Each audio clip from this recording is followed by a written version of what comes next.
Bengaluru IPL ಅಭಿಮಾನಿಗಳಿಗೆ good news ಸಿಕ್ಕಿದೆ. ಚಿನ್ನಸ್ವಾಮಿ ಸ್ಟೇಡಿಯಂನಲ್ಲಿ ಕ್ರಿಕೆಟ್ಗೆ ಗ್ರೀನ್ ಸಿಗ್ನಲ್ ಕೊಡಲಾಗಿದೆ. ಕೆಲ ಮಾರ್ಪಾಡಿನೊಂದಿಗೆ ಗೈಡ್ಲೈನ್ಸ್ ಅನ್ನ ರಿಲೀಸ್ ಮಾಡಲಾಗಿದೆ. ಶೀಘ್ರವೇ ಕೆಎಸ್ಸಿಎಗೆ ಮಾರ್ಗಸೂಚಿಯನ್ನ ಪೊಲೀಸರು ಕೊಡ್ತಾರೆ. ಭದ್ರತೆಗೆ ಸಂಬಂಧಪಟ್ಟಂತೆ ಕೆಲ ಬದಲಾವಣೆಗಳ ಮಾರ್ಗಸೂಚಿಯನ್ನ ರಿಲೀಸ್ ಮಾಡಲಾಗಿದೆ ಚಿನ್ನಸ್ವಾಮಿ ಸ್ಟೇಡಿಯಂನಲ್ಲಿ. ಯಾಕಂತಂದ್ರೆ ಈ ಬಾರಿ ಐಪಿಎಲ್ ಮ್ಯಾಚ್ ಇಲ್ಲಿ ನಡೆಯುತ್ತೋ ಇಲ್ವೋ ಅನ್ನುವಂತ ಗೊಂದಲದಲ್ಲಿ ಕ್ರಿಕೆಟ್ ಅಭಿಮಾನಿಗಳಿದ್ರು. ಆದ್ರೆ ಶೀಘ್ರದಲ್ಲೇ ಕೆಎಸ್ಸಿಎಗೆ ಮಾರ್ಗಸೂಚಿಯನ್ನ ಪೊಲೀಸರು ಕೊಡ್ತಾರೆ. ಅದು ಭದ್ರತೆಯ ವಿಚಾರಕ್ಕೆ ಸಂಬಂಧಪಟ್ಟಂತೆ. ಯಾಕಂತಂದ್ರೆ RCB ಕಪ್ ಗೆದ್ದಂತ ನಂತರದಲ್ಲಿ ಆದಂತಹ ದುರಂತ ಏನಿದೆ, ಅದರಿಂದಾಗಿ ಮುಂದೆ ಆ ತರದ ಘಟನೆಗಳು ಮರುಕಳಿಸಬಾರದು.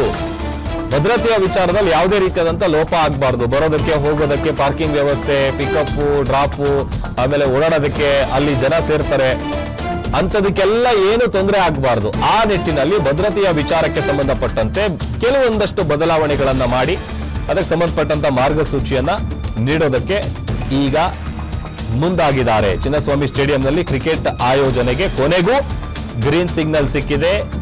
ಬಟ್ ಆದ್ರೆ ಒಂದಷ್ಟು ಷರತ್ತುಗಳನ್ನ ಪಾಲಿಸಬೇಕಾಗತ್ತೆ. ಕೆಎಸ್ಸಿಎಗೆ ಪೊಲೀಸರು ಶೀಘ್ರದಲ್ಲೇ ಮಾರ್ಗಸೂಚಿಯನ್ನ ಕೊಡ್ತಾರೆ. ಅದರ ಪ್ರಕಾರವಾಗಿ ಇನ್ನು ಮುಂದೆ 2026ರ ಐಪಿಎಲ್ ಮ್ಯಾಚ್ಗಳಲ್ಲಿ ಈ ಎಲ್ಲ ರೂಲ್ಸ್ ಗಳನ್ನ ಅವರು ಫಾಲೋ ಮಾಡಬೇಕಾಗತ್ತೆ. ಸ್ಟೇಡಿಯಂ ಸುತ್ತ ಪಾರ್ಕಿಂಗು ಮತ್ತೆ ಪಿಕಪ್ ಮಾಡಕ್ಕೆ ಡ್ರಾಪ್ ಮಾಡಕ್ಕೆ ವ್ಯವಸ್ಥೆ ಮಾಡಬೇಕು. ಸ್ಟೇಡಿಯಂ ಎಂಟ್ರಿಯಲ್ಲಿ ಪ್ರೇಕ್ಷಕರಿಗೆ ಕ್ಯೂ ನಿಲ್ಲೋದಕ್ಕೆ ಒಂದು ಪ್ರತ್ಯೇಕವಾದಂತ ವ್ಯವಸ್ಥೆಯನ್ನ ಮಾಡಬೇಕು. ಆಮೇಲೆ ಚಿಕ್ಕ ಚಿಕ್ಕ ಗೇಟ್ಗಳೇನಿರುತ್ತೆ ಅದನ್ನ ದೊಡ್ಡದು ಮಾಡಿ ಎಂಟ್ರಿ ಮತ್ತೆ ಎಕ್ಸಿಟ್ಗೆ ಅನುಕೂಲ ಮಾಡಿಕೊಡ್ಬೇಕು.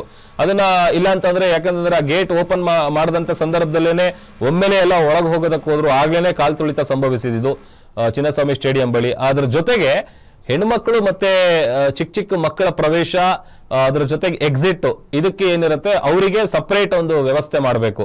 ಎಸ್ಪೆಷಲಿ ಲೇಡೀಸ್ಗೆ ಮತ್ತೆ ಚಿಕ್ಕ ಚಿಕ್ಕ ಮಕ್ಕಳಿಗೆ ಅವರು ಒಳಗಡೆ ಹೋಗೋದಕ್ಕೆ ಮತ್ತು ಹೊರಗಡೆ ಹೋಗೋದಕ್ಕೆ, ಸ್ಟೇಡಿಯಂ ಇಂದ ಒಳಗೆ ಆಚೆ ಹೋಗೋದಕ್ಕೆ ಪ್ರತ್ಯೇಕವಾದಂತ ವ್ಯವಸ್ಥೆ ಮಾಡಬೇಕು.